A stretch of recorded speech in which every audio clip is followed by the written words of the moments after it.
Yo, and welcome to the Chats with Cam podcast. We are back with another episode. As usual, make sure you like, comment, and subscribe. Really press that subscribe button because I need it right now.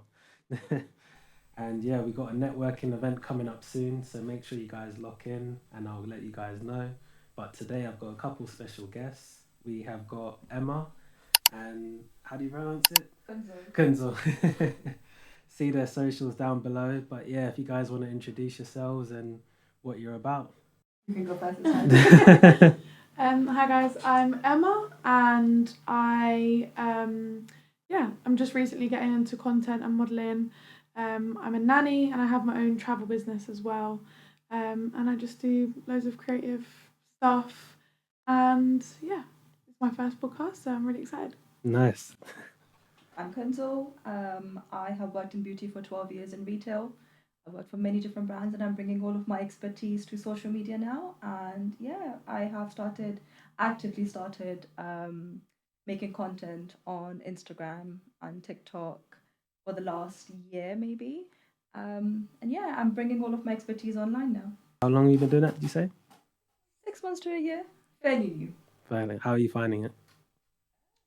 It's a mixed bag, to be very honest with you. There's so many things to learn. Well, one thing that I have realized is you give love, you get love online. Is like as much as you interact with other creators, they will interact back with you. It's all about knowing the right people in the industry as well. Mm. It's very important to know the right people, have the right connections, and yeah, putting out quality content. Mm. That's my takeaway. Circle back to that topic and the industry, but what's been your sort of experience so far? Like, have you met good people? Have you had good experiences, bad experiences? Some good, some bad. Yeah. Just like how life is. But I would probably say 60 to 70% good experiences for sure. I've met some really lovely people. I'm still hanging out with them. So and we've connected on so many things like beauty. We've connected on working in the industry, and I think I'm quite a social person anyway. I'm a very extroverted person, so I think I click with people very easily. So I Yeah. think that sort of like comes in handy as a personality trait. So yeah. That's good. Well, to break the ice, we've got a few questions, so yeah, let's get into it. So, would you guys prefer fame or privacy?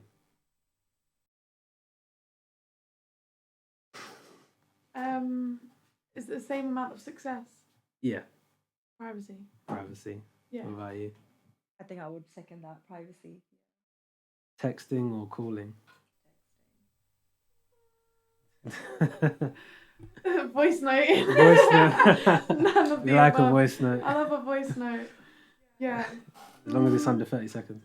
I don't really reply to text that well. So if I call you, then Okay. yeah. Intelligence or confidence?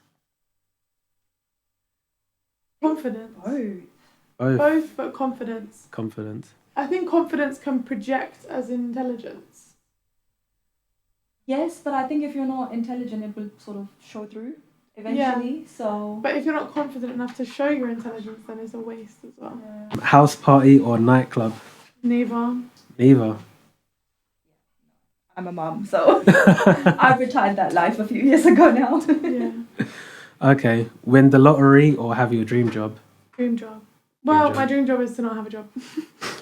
So win the lottery then. Well, no, because I feel like when you win the lottery, there's actually a statistic on how many people are still broke after winning the lottery. Yeah, I think Because when you don't earn the money that you're given, you don't know what to do with it. Yeah. Your shoulders are not strengthened to carry the weight of that success.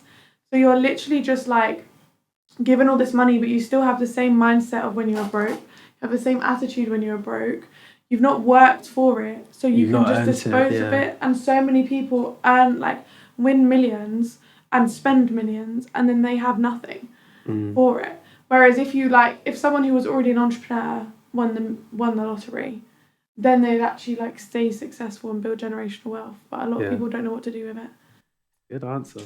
that I was listening to a podcast yesterday, but the topic was very interesting. He mentioned one of the guests. He mentioned that if you don't have a plan for your money, somebody else is going to have a plan for your money. Yeah.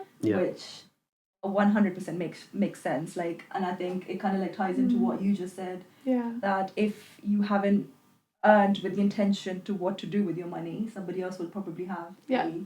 a plan for your money. Yeah, and I think it So- goes the same as with like certain TV shows. Like people go on Love Island now as like a business opportunity.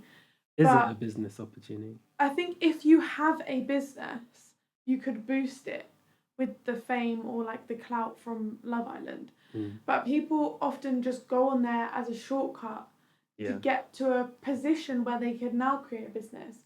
But they were never an entrepreneur before Love Island. No. They were never a model or a personality or content creator before that. So then they go on here, get all this clout. They've now got numbers behind their name, but they've got nothing to do with them because you don't have those qualities of building something already. But that's why Molly May was successful, because she was already doing her thing. She was already in her bag before Love Island. And I think she would have got to where she is now without, but just slower. But she used it as a projector, like to just excel rapidly. But there's so many people who go on there and they're like, oh, I'm going to be Molly May. You don't have a business, you don't have a YouTube channel, you don't post on Instagram, you've got a private account with no name on it. How do you now expect yourself to just suddenly be a personality? But to my knowledge, I don't know of too many that have like gone away with brand deals recently. Or Not recently, because people are still stuck in the thing of like, oh yeah, I'm going to be an influencer after this. But like, how many people are actually coming out of it? And that's the thing, people are going into it thinking, I'm going to do this so I can get that.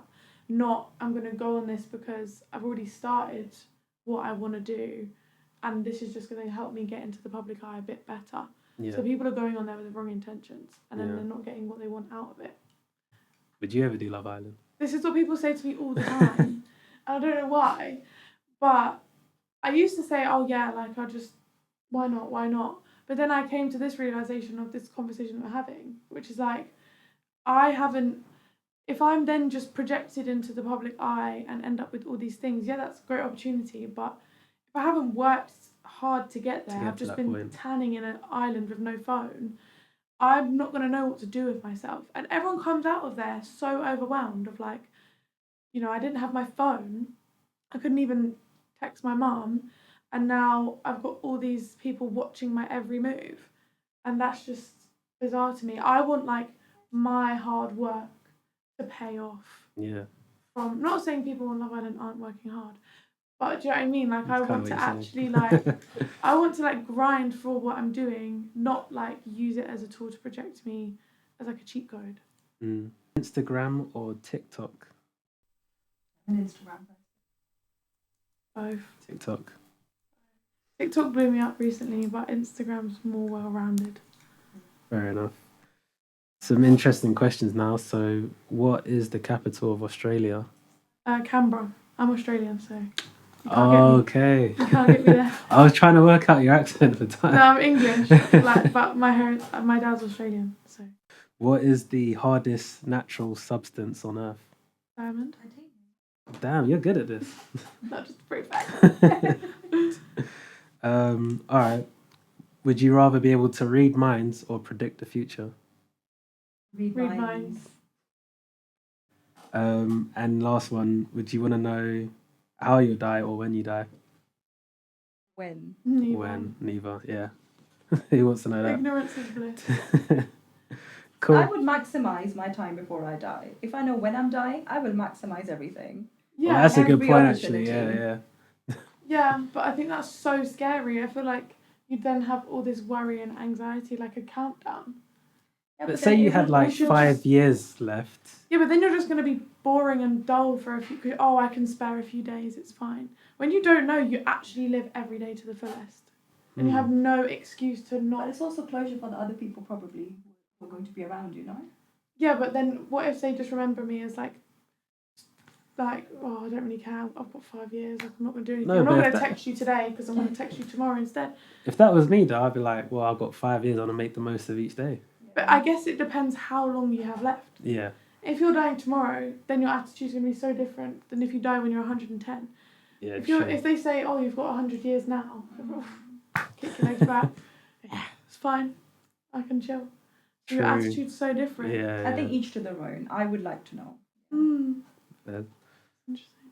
But yeah, Kunzul, it'd be good to know a bit more about your sort of your experience in the industry and doing your vlogs, beauty, foods. Where did that passion come from? I mean, food, I don't need to say anything else. I love food. I mean, coming from a Pakistani family, food has been such a big thing because obviously we we don't party. Like food is our way of partying. And if we love you, we will serve you, we will feed you. That's the way we show love in like sort of like South Asian community. So the food passion came from there, and then the beauty. Actually, I got dragged into beauty. I'll be very honest with you. I was in university. I started doing some agency work, which is like temporary covering different counters when people are off, and I got dragged into it literally, and I quite enjoyed it. And I got offered a full-time position as a manager for Lancome back in the day. I'm talking like 11 years ago at this Back in point. the day. Back in the day. And yeah, and then one thing led to another. I got headhunted from one job to another job. I learned about different ingredients. I learned about they like what beauty is, and it's so big. It's so vast. Like you can literally like drown in the amount of information that you find in there. So much chemistry that goes into it. So much marketing that goes into it, and how clever marketing works. So without naming brands, I remember being on the shop floor once, and there was a 10-year-old girl that came to me and was like, "Oh, I need retinol." I was like, "You do not need retinol. You do not need Oh. What retinol. is Please what do is that not." for those that don't know? Retinol is it's basically like a chemical exfoliant, but it helps to boost. So your skin basically has a metabolic system as well, right? Anti-aging. Yeah. So it sort of like helps to boost your metabolic rate. So the way your skin sheds, etc. And then it just helps to boost the collagen in your skin. Recommended for 25 and over only. Please, I must specify this. But very clever marketing, nowadays that, like younger and younger audiences are they've just got everything on the platter now. So this is the reason why I wanted to take to social media is to educate people about different ingredients and not what to use and what not to use, because you can really damage your skin barrier at a very young age, and then it's really hard to recover it then. So, and if you do, then what to do following that. And just following on from that, how important would you say is it, like skincare for people out there? Like, is that quite important? It is. It is, but you don't need to have like a 15-step skincare routine. Just something very simple, just a very good cleanser, moisturizer, and an eye cream, and you're good to go. And SPF, do not forget SPF, sun protection. We will need that. Sun cream, Yeah. Sun cream, very Everyone. important. Um, even black people. yes, absolutely, because you guys are more prone to keloid scarring and getting like hyperpigmentation. So it's very important to make sure that everybody, it's for everybody. Even in And the UK, anti-aging. Oh yeah, Anti-aging. when there's no sun, There's absolutely. UV. It's UVA, not about the UV. sun. It can be cloudy and grey outside, and the Even your UV could be phones. 8, and your And skin get will be sunburn. damaged. Yeah. Wow, Blue light technology from your phone, from your laptops. So Yeah. good to know. And then I guess when it comes to like kids out there who are seeing these stuff online, I'm guessing they see like a certain level of a beauty standard. Do you think being an influencer in that market space, is it important that you show them that there's, you don't have to be a certain way or just be yourself or I think it's very important. Um, and I'm really glad that people have sort of started sort of posting online, because it just gives you a variation of what beauty can look like. Because I don't know what, like I've got two boys, and I like the things that they see on YouTube, or we try and monitor it. But what they're exposed to nowadays, it's very important to create content that is educational and is good out there rather than just brain rot. So I think that's the reason why I think it's very important for younger girls to understand that beauty comes in all shapes, sizes. I mean, nowadays even genders, and in different skin colors as well. It's very, very, very important. It doesn't just need to be saturated to just one color.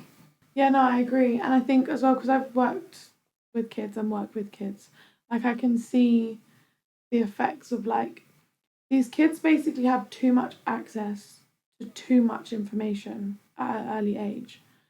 So like I remember when I was in school, I never had like mid 20 to 30-year-old like role models that weren't either celebrities or like people on actual TV or like my family.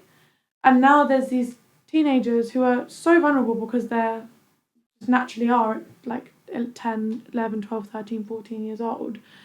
And they're seeing like girls my age on TikTok who are allowed to use retinol, have skincare routine. You know, we spend our own money on our own skincare products. We're adults, we wear makeup, we go to work, we have friends and family go out kind of thing. And they're seeing this at 12 and then they think that's what I need to do because I'm on TikTok and I want to post that and they're on TikTok, they're posting it, so that's what I need to do as well. But that's not the case. And so I think they're growing up too quickly and they're having too much access to these things and they're not just staying kids. Who were like role models for yourselves growing up? Like TV or No, I have no idea. I feel like I grew up in such a simple era, and Yeah. my role, I wouldn't say role models, but I think I grew up in the era of Harry Potter. I wanted to be a witch and and go to Hogwarts, and I wanted all of Oh, that. I wow. wanted all of that fantasy.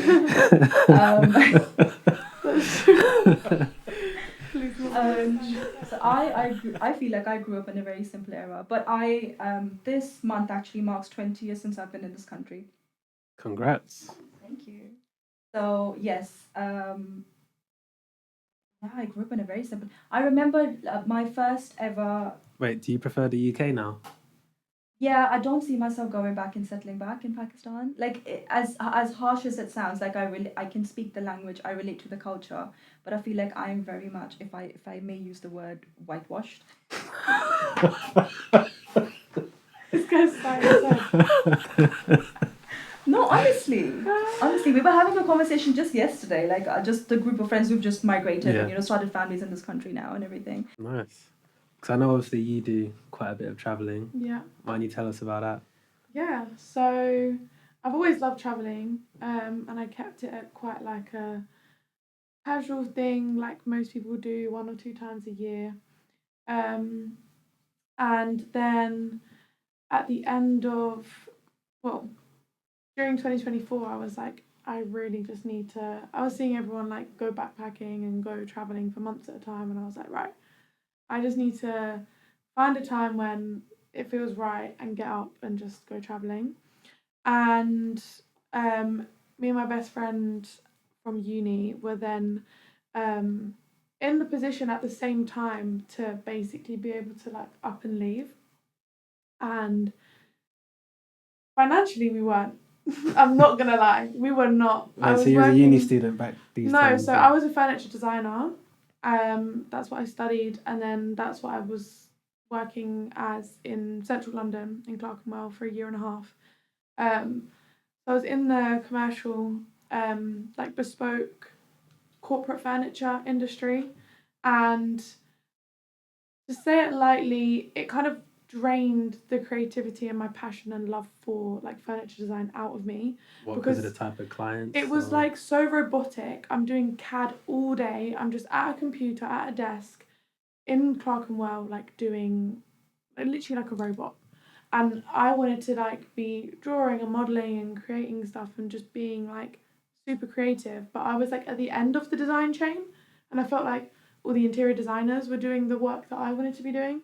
But I didn't understand why, because they're not furniture designers, they were designing the space, but I wanted to like create products. I now know I was in like the wrong like category, like wrong like small subcategory of furniture design, because I was in bespoke corporate and that's all like your office spaces and stuff, so it's not very creative, but I enjoyed it nonetheless. Anyway, I got to a point where I was like, I can't keep sitting at a desk, I can't keep commuting into central London, like this is not my life. I need more than this, I need to see more. And then went through a bad breakup, and so did my best friend from uni, but she went through hers quite a bit later than me in the year.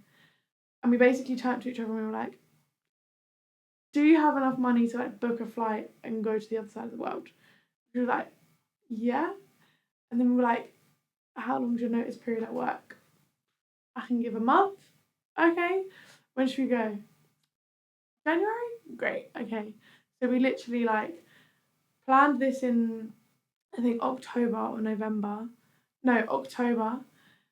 Booked our flights in November, quit our jobs and left them in December. You just up and quit. And we went travelling on the 19th of January 25. And we were gone for 6 months. And that was like the best 6 months of my life. We went to South Korea, Japan, Australia, Bali. What's the Bali experience like? Bali's so good. You know, everyone's like, I found myself in Bali. Like, honestly, I see why. Like, it's just so soft and slow, and like, you can get up, you know, go and stretch on, do yoga on the beach and get a coffee, and then get on a little bike and a moped and go to a market and then have lunch and sit and do some work in a cafe, go and watch the sunset, go and have dinner and drinks with your friends. And it's so cheap out there, like, to live. It's so cheap to live. So people are all going there because it makes sense. Like, you can live the life you need. And if you're earning online, you really don't need much to survive in Bali at all. But yeah, we did it. So basically, before I actually quit my job, I came across the opportunity to start my own travel business. So that's what I did. I started that in December 2025, and then took it with me traveling. So that helped me like earn money as I went, because like I said, a lot of people when they go backpacking, or I say we like bougie backpacked, it wasn't like always just, yeah, we did a lot of nice parts of traveling as well. But a lot of people will save from now for a year and they've planned Australia for next year. And I'm like, I can't actually wait that long, firstly. And we didn't have the finances the same way that other people do. I left knowing I was going to be gone. I left on a one-way flight with $3,000. And I was just like, it will be fine. I'll figure it out. And you made it work. We did. We earned money as we were going. We, just made it work. And that's the beauty of an online business as well. So yeah, carried the business with me. Came back in July. And then I went on like loads of other holidays once I got home. Got back into working in a nursery.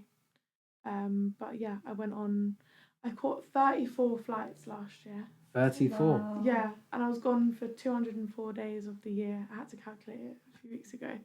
And I went skydiving. So you weren't even the UK resident, really? Not at this point. But yeah, one of the flights I jumped out of the plane, which was sick.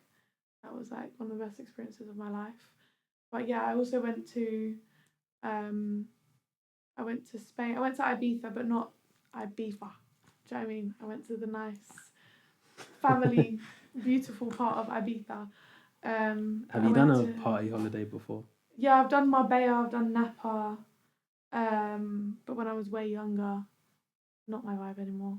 And I'd say there was You're definitely 24 though, right? Yeah. You said it like I'm going on like now. 34. No, I actually I have an old soul. I'm so over it. I started young and I got it out of my system, and then I'm now reborn, and I'm not into that anymore. But like, when you're traveling for 6 months, it's not a holiday anymore. It's like your whole life goes abroad. Like, I'm doing my general day-to-day things in another country with my friends that I've just met, but now we just like know everything about each other because we have no choice but to have breakfast, lunch and dinner with each other and go to this, go to that, you know. It's not like let's cram in everything we can because we're only on holiday for 10 days and we need to eat all inclusive dinners as we can. It's like, no, my life has just gone from here and transferred over there, but everything's calm and I don't have to commute to work and I can turn my phone off. Living your best life. No one can bother me. Yeah. So how's the business working out? What's the business model? Yeah, so it's like network marketing, and I book travel for people and earn commission from that. I took quite a big break. I'm kind of on a break now with it, I'd say. just since figuring out everything I want to do, my life has kind of just done a 180 recently. And I know that's always there for me. And it's like, I'm never in like debt with it. Like I'm always earning from it passively, but like I know that the more I do, then the more I'm going to earn from it. Yeah. So it took a back seat whilst I was figuring out everything else I wanted to do. And there's something that I think people don't talk about, which is when you come home from traveling for a long period of time, coming back to the same life that you like escaped and left. And that's really hard to adjust to, because it's not just a 10-day holiday and then holiday blues. It's like holiday blues on crack 10 times. Like it is the most distressing emotion, like wave of emotions to comprehend. So I've been in a season at the moment of like really understanding myself that travel doesn't have to be an escape, and that I needed to learn to love my home, love London again, love the people in it. Like obviously I love the people in it. Wait, which part are you at? North, south, west? From London, North London. North London. Yeah. Okay.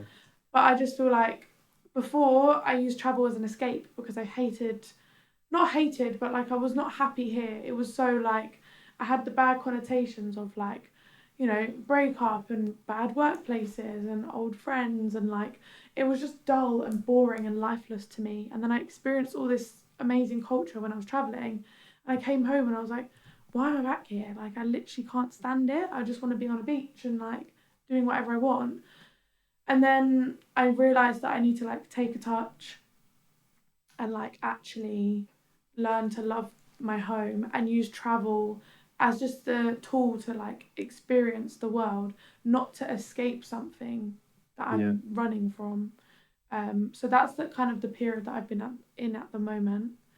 So I've got a question for both of you. Do you think this generation nowadays, is it better to be employed or self-employed?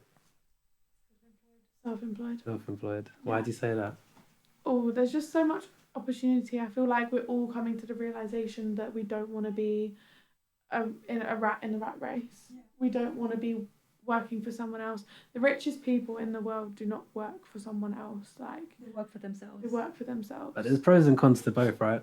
Of course there is. Yeah. And whenever I have this conversation with people, I feel like it may come across as like, don't work for other people, don't do those jobs. And I'm not disregarding the jobs that we need, which is like the healthcare system, supermarkets, you know, like TFL, all these things. They're jobs Always where you're going to have to work for someone. That's fine. And if that job fulfills you, if you want to be a nurse, if you want to be a cashier, if you want to be a bus driver, that is so fine. But also, I think people need to know that that's not their only option. And that's where people have been stuck. The generations before us were so like, you have to go to school, get your grades, get a degree, go and do this job for the next 60 years, and then you can retire and live your life once you physically can't actually do that anymore. Yeah. Whereas now we've got this access and realization that like, no, I'm not going to sit here and work for you and be unhappy if I don't have to be, if that's not what I want to do. I can make money in other ways. I can experience the world, and I can live life now not working for someone else for the next 60 years and still be, just live life completely to the fullest. I think generationally a lot of things have changed as well. Just exactly how Emma just said that, you know, like previously the generations before us were very much like, you need to go to university, you need to get a degree, you need to do a corporate job. And that was like the symbol of success. But I think the symbol of success has changed now. It's about exploring your maximum. Yeah. I think, and people have sort of accepted that, and I think they're working towards that as well, which I think is the biggest change that I've seen in I agree. I feel like from millennials are still in that, you know, limbo, but they are sort of adapting to it, and following on, I can see the next generation definitely changing. Sounds like you wear a lot of hats, like doing different things, different jobs. Someone said this the other day. I found it on Instagram. They said that they were a hoe of all hobbies. And that is the best thing I've ever heard. I was like, wow, I feel so heard. I feel so seen. Because my friends, I have ADHD. I got diagnosed in 2024. And What does that mean for people that don't know? so it's attention deficit hyperactivity disorder, but it presents very differently in women. But one of the things that, you know, my ADHD does for me is just making me just want to pursue anything creative, anything fun. I'm constantly dopamine seeking. So ADHD is like a block on one of your frontal cortexes, and it's like the path that takes dopamine to your brain. But that is blocked with ADHD, so you're constantly finding things to seek dopamine, and it's really hard to like find things that are constantly dopamine seeking and giving you the right amount of dopamine. So hence why I become a hoe of all hobbies, and I'm constantly doing different things. I'm a dabbler. I love just like being able to just do something, and I have this, is it a toxic trait, where I like see a hobby or someone tells me about something, and I'm like, I can master that, and I get so annoyed if I'm not like the master of that the second I start it. I'm like, yeah, of course I can knit a scarf right now. Of course I can. I've never done it before, but then I get so annoyed if I can't. So like I love trying out things like that. And I'm just overall generally very creative. So I just like to find different ways to channel that. And I think that's helped me being self-employed, because before I thought that in order for me to be creative, I had to be a furniture designer and do something fun like that. And then when that wasn't creative, I felt really lost. And then I realised that I don't have to be a furniture designer to be creative, because I now run my own business and I do all the graphics and marketing for that, and that's super creative. And I'm now getting into content and modelling, and that's super creative, and like editing stuff, and you know, like fashion is creative, makeup, hair, like all that kind of thing. So I'm just learning to channel my creativity in different places, and yeah. You find time to rest, go out? I don't know. I've found Christ as well. So good. That's where my dwelling and my rest happens. But because I'm self-employed, I can say, hey, hold on a minute. I need a minute. I need to breathe. So I do. I don't have to tell anyone that I'm not going to work. I don't have to tell, well, I do now, I'm a nanny, but before that I didn't. So like, you know, the power's in my hands. I can rest if I want to, but I can also do everything that I need to do if I want to, because I'm not in an office restricted from. You think you could work in an office ever? Never. Unless it's my office in my house. I'm not. No, I can't. No. Bit of a random question, but what was your first phone? My first phone? Yeah. Oh, I won a Nokia in a raffle at the hospital when my mum was getting treatment, and it was like those ones where it's like the keyboard this way and you go like that, and then it's touch screen. It's got the keyboard and you swipe it up, and it was so cool. I won it for £1 in a raffle. Oh wow! Yeah. How old were you? I was like, when was my mum in hospital? I was like 8, 9, 10. Oh wow! But yeah, it was like primary school. But then obviously I didn't use it properly, and it was like a little old. It was just fun to have. What was yours? Sony Ericsson. I remember one of those flip phones from back in the day. Sony Ericssons were good. Yeah, Sony. I wish they were still around. Yeah. Yeah, and they did like phones. And then I remember my husband got me my first ever BlackBerry. We were dating. Sorry, Mum. We were dating. He gave it to me. But yeah. Oh, the truth's coming out. The truth is coming out. So yeah, my husband got me my first BlackBerry. Cool. I would say BlackBerry though. That was when I first had my phone. Use Yes. BBM? Yeah, BBM. Oh, yes. do you remember those days? So God. good. Life was simple. Very simple. Life was so simple with BBM. Okay, interesting. So obviously we have a bit of a focus on mental health here on the show. So if you guys are open to it, have you guys had any experiences of dealing with that in, say, relationships in the past where you might have struggled emotionally but weren't necessarily able to vocalize it? Take the floor. I after having my first baby, I thought I was very like mentally strong. Myself and my husband, both of us were like, we got this. Baby's coming, you know, everything's under control. But I didn't realize how hard it is, and it's not spoken about. I mean, now probably it is, but even like my mum, like talking to her after I went through my postpartum depression journey, and when she was talking about after having me, what she went through, I could see the signs of postpartum depression there as well. But again, she wasn't able to like put her finger on it and be like, okay, this is what it is. And I remember going to my doctor, being so exhausted with the sleepless nights and everything, and all I could do was just cry. I sat there, my husband was holding the baby, and I sat there and I just bawled my eyes out. And I think that's the time that my husband really realized that I was struggling mentally. I'm quite open about it as well. I actually went on medication for it. I had seeked CBT therapy, which is cognitive behavioral therapy, which is really good if you've got any underlying patterns, basically. Yeah. Your decision making and everything. It sort of like opens up how your brain really works and sort of presents it to you so you can understand yourself better. I am an advocate for if you are struggling with something, be vocal about it, talk about it to anybody that you're comfortable with. And I think and all of us have a responsibility to handle that person with care and take that information with care and do well with that information for that person.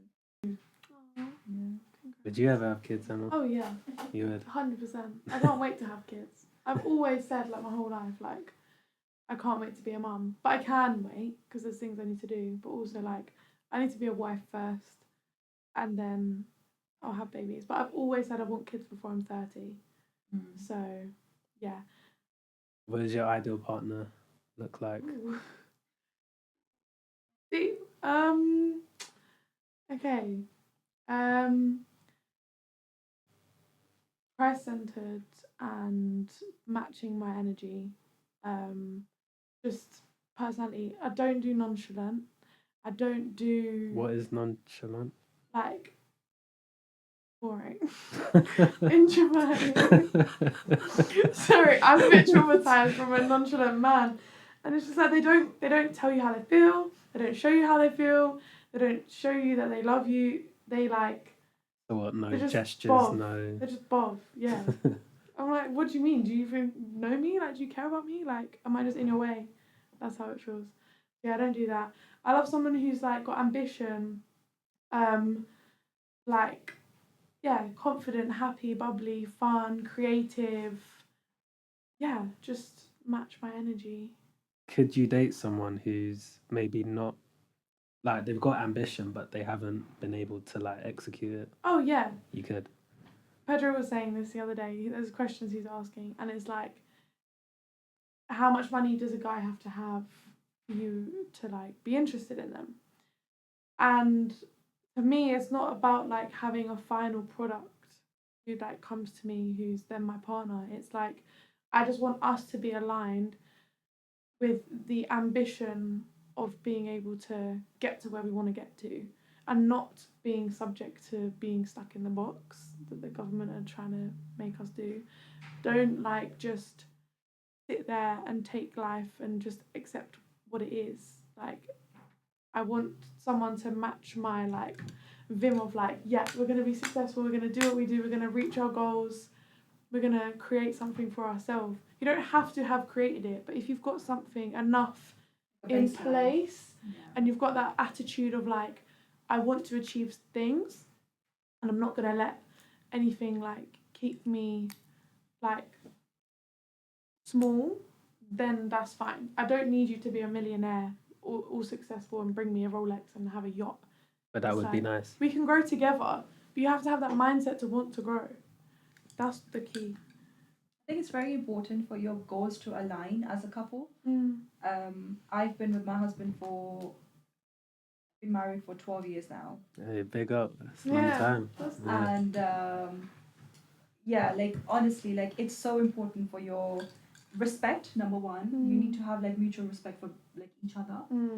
I think love sort of like varies during your life. Like your love might be 20% one day because you're like angry at the other person, you had an argument. And as a woman, I'm like, I don't even want to see you. But your love will probably vary. But I think respect is something that needs to be there 100% at all times. Yeah. Because you need to have like respect for the other person. There's like When you certain say lines that respect, what would you define that as?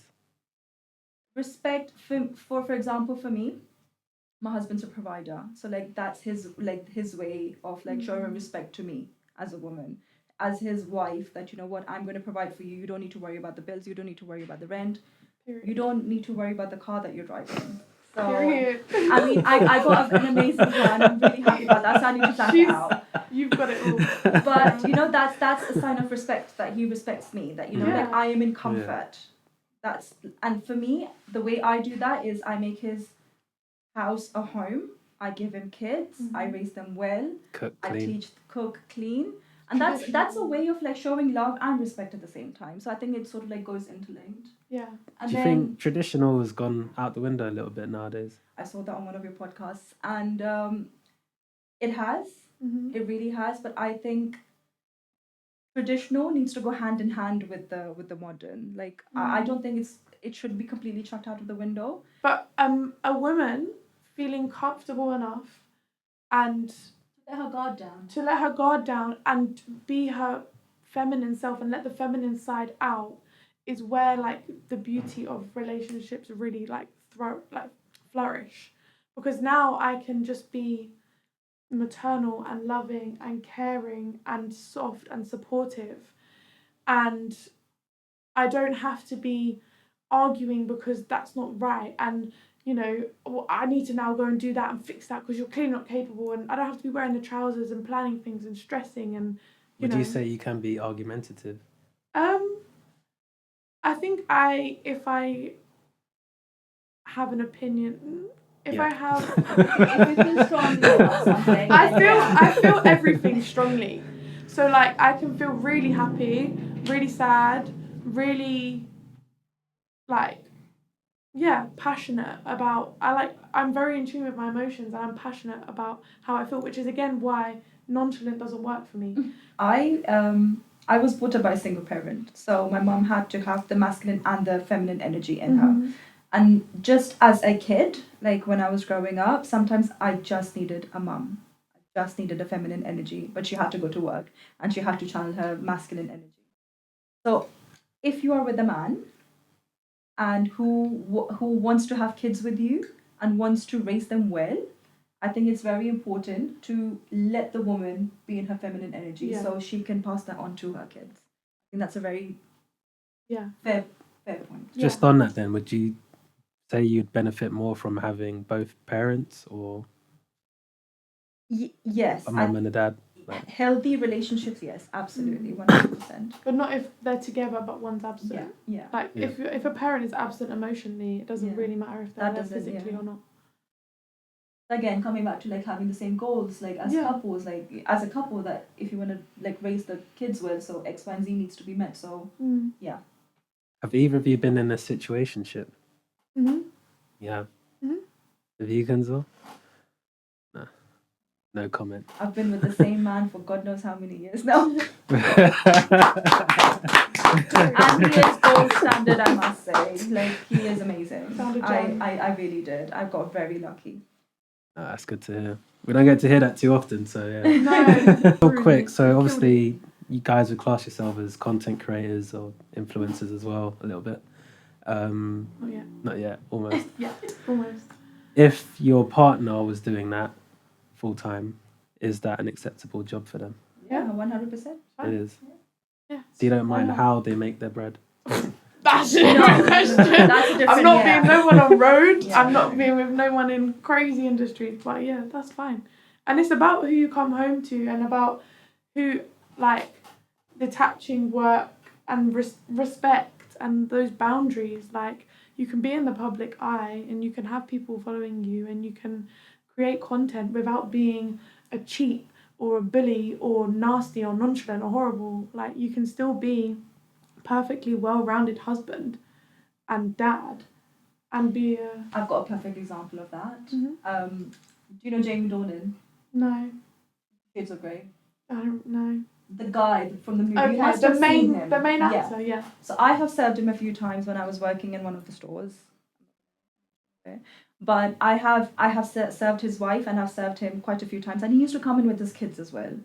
He is such a gentleman, like regardless of his persona online, the way he interacts is so down to earth and very respectful, which I will give him kudos, like what you were just talking about. So regardless of his persona online, he is a gentleman to like have a conversation with, or and he would come in with his kids and his wife. So I mean, he's a family man.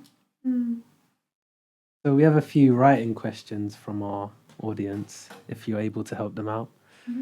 So the first one is, my partner has been getting closer with a work colleague. Cut the camera.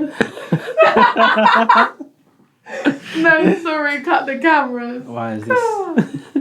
Go. Sorry. Too close to me. Wow. She says they are just friends, but they went out for drinks recently. Should I be worried? Yes. Yes. Run. Girl, run out of there. Right now. Again, he needs to have enough respect for me not to do that, not even think about that. And our second one is, my partner has left their phone unlocked. I'm tempted to go through their phone. Is it okay to do so? Oh, 100%. It depends where you are in your relationship. But if you have a gut instinct to want to check their phone, that means you doubt them. And that means there is a lack of trust, which means that's something that you need to look at, not his phone. You shouldn't really be going through your partner's phone, though. They need to reflect at why they're not trusting their partner, why they feel inclined to check their phone as if they don't trust their word. I think at a point in your relationship, my phone is your phone. There's nothing to hide, which is where, like, if I'm now looking at your phone, like, and it's looking at me and it's looking real tempting, like, something is wrong. And that's what you need to look at, not the phone. You need to ask each other, why don't I trust you? And I guess lastly, what would you say is a red flag for either of you? I think a change in behavior, like a very significant change in behavior, let it be too lovey or too distant, definitely is a red flag. Inconsistency. Like, especially when you know the person's patterns. Yeah. And if you get dip in something. Definitely. Fair enough. Oh, no ambition. No ambition. Red flag for me. Because, like, do you want to get married? Do you want to have kids? Like, the ambition goes through so many parts of life. Wait, is marriage, like, essential for you? Yeah. It is? Non-negotiable? I don't date if I don't have the intention of marrying. But you could not be in a long-term relationship but just not get married? No. No.